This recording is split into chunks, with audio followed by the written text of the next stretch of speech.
In this video, I'm making a shoddy workbench out of pallet wood. As for Click and Play, welcome to my bomb shelter basement workshop, where last year there was a massive leak that went all across that side of my workshop because of a broken soil pipe back there. After months of arguing with a water company, they eventually fixed it, but then I ended up with another massive leak which came all the way along here, from a collapsed footpath that is right next to my neighbour's house, and that's still not sorted. But both of those leaks meant that I had to dismantle my entire workshop.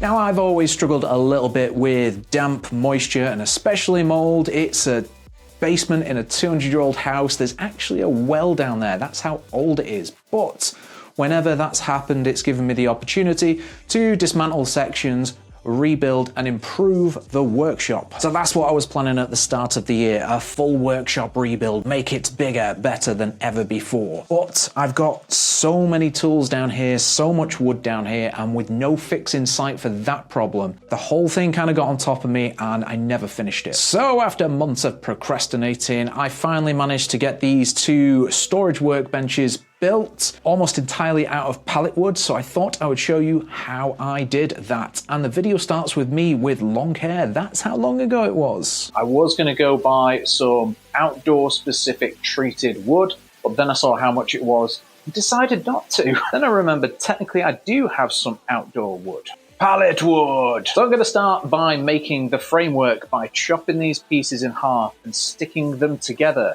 Here comes the time lapse. That's not nearly enough wood. Time to dip into the reserves. This is the stuff off my old TV stand, which I rebuilt in that video there. I was really hoping to use this for the top of the workbench, but I need long pieces, so it's gonna have to do for the legs.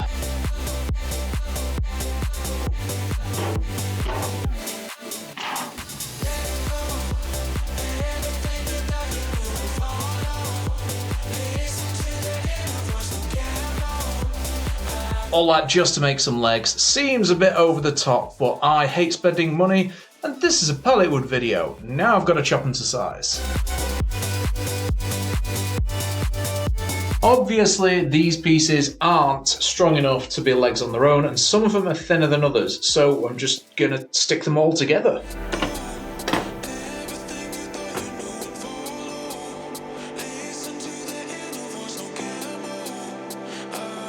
These things are looking pretty interesting, pretty bodgy. I've got enough of them to do the legs and some of the framework, but not enough to do all of the framework. So I'm gonna cheat and use some of this stuff I had lying around because I can't be bothered going finding pallets and doing that process all over again.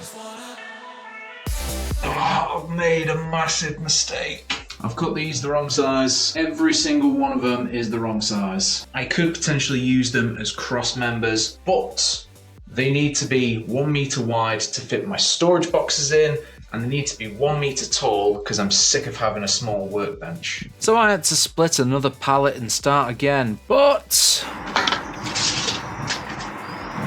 they're not even big enough. So they're not the right length, but whilst I'm splitting another pallet, I thought I'd show you how I split pallets. First, I use a lump hammer to whack the big pieces off left and right from either side until they just fall off. After knocking the big blocks of wood off, you remove the big chunky nails that were holding them in place. Then put a block of wood either side of the piece you're just about to remove, stand on it to add a bit of force to it, and then hit it with a hammer as close to the wood as possible and it should just pop off. Then just repeat the process for every other piece.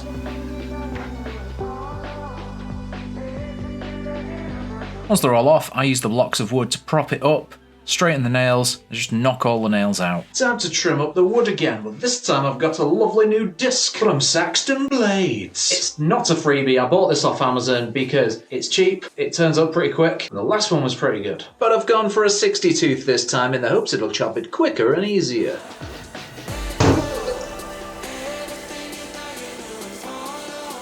That was so quick, that was so fast, that was so easy, it was like a hot knife through butter.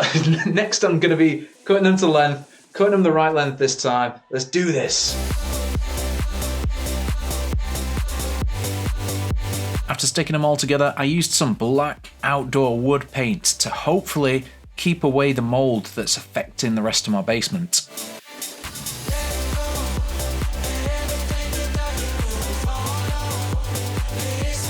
First one together, not very happy with how wobbly this thing feels. I'm hoping that when I add all the cross members, it should feel more solid, but we'll talk about that problem when I get to it.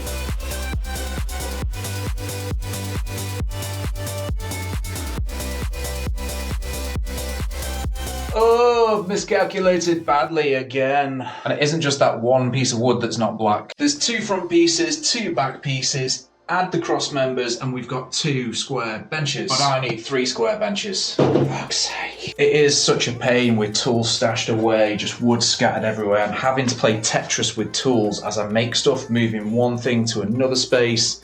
So annoying. So what I'm going to do is finish those 2 benches because it'll help me tidy my workshop and stop me stressing out and making mistakes.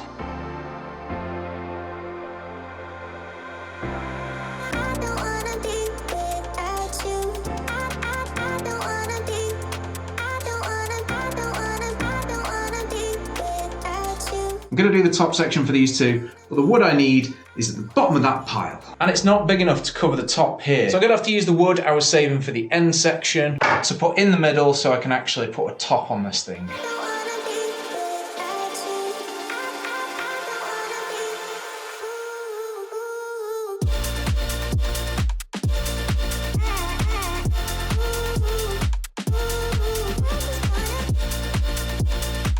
No idea where I'm up to. Can't remember if I started this video with long hair or not. I now have more stuff in my way. So let's start to get this stuff organised with some drawers.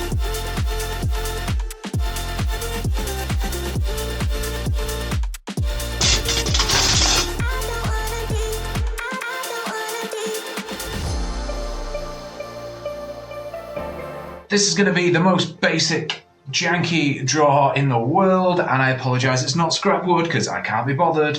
These are decorative slats, I think, because they're actually at an angle. They're thinner on this side than they are on that side, and all I'm going to do is screw it to the drawer runners.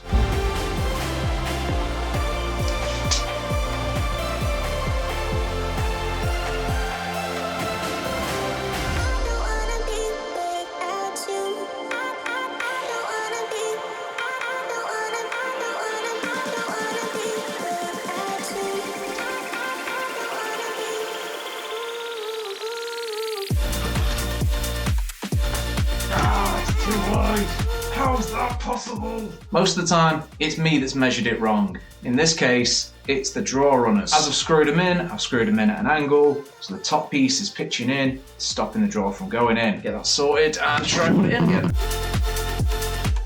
Boom! My measurements were actually right for once. Oh my god. I thought that was about to get stuck. That was just catching on the screws, because these are really crap drawer runners. I'm not going to spend money on new drawer runners. I'm not even going to spend money on feet that make my desk stop wobbling. Everything's going to be scrap. I'm not paying for a thing, because it's all going to get ruined. But the drawer works. Let's do the other one.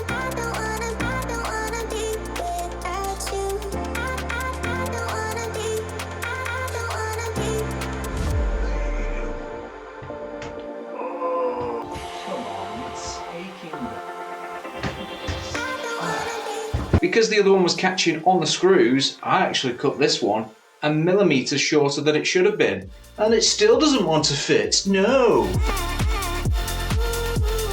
There we go, 2 crappy drawers completed. That's another little upgrade to the workshop done.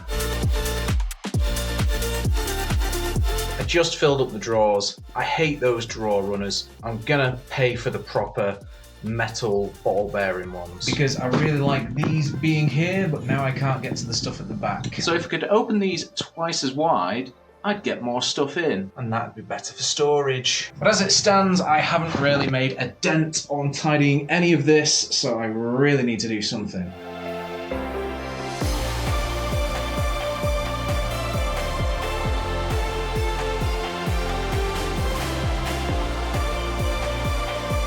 Before I screw the next section down, it's already got mold on it. I probably finished assembling this about 4 weeks ago, and within that 4-week time, it's already growing mold on it. So I'm gonna spray it with bleach and water and just keep an eye on it, I guess. Really, I should paint it, but I just can't be bothered.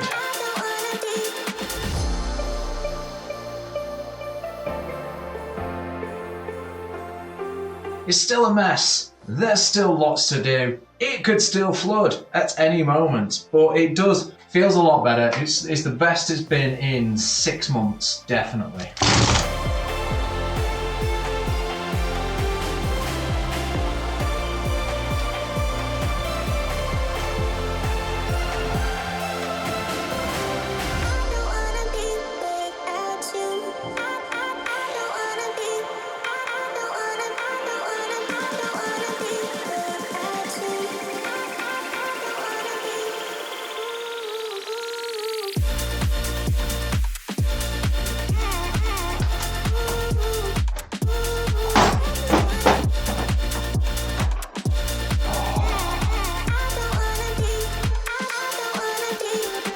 After finishing this drawer, I did put one on this side as well, but I lost the footage. Been about 6 months since I made it, so how well is it doing? Even though it's made out of thin pieces of pallet wood, it's still really solid.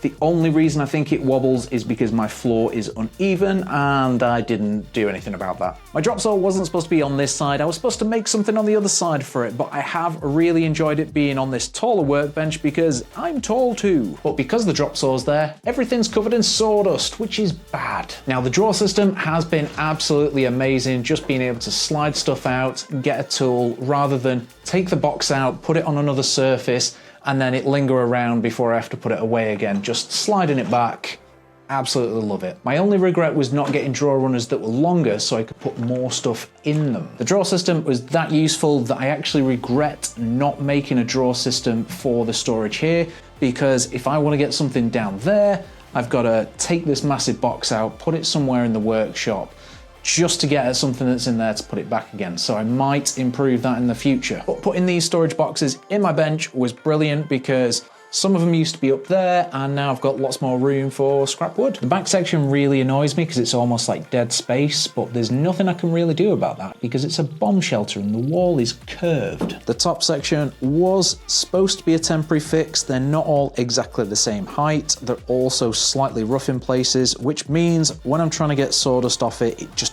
doesn't want to brush off properly. So I really need to look at that at some point. The cables sitting on the front was a really handy idea because if I need to use a tool, I can just plug it in, dead easy. But if I then need to go in this drawer, the cable gets stopped on it. And on this side, the cables hang down eventually and catch that. So I need to come up with a better system for that. And then one of my biggest problems, the mold. Now, I think the sawdust is contributing to this massively because I've been finding mold on stuff that isn't wooden, so it must be growing from the sawdust. And I really need to get on top of my sawdust control in the workshop next year because I've been ignoring it for too long now and I know it's going to be a serious issue. So let's take a look at this section here, which is full of dust. And if you brush it all off, there's no mold underneath there. So a combination of pallet wood and outdoor paint, I think, has protected it. There's a section here where you can see these bits are definitely mold. It's probably coming from over there because that's pretty horrible. I know I shouldn't brush this off, but I'm doing it for the video.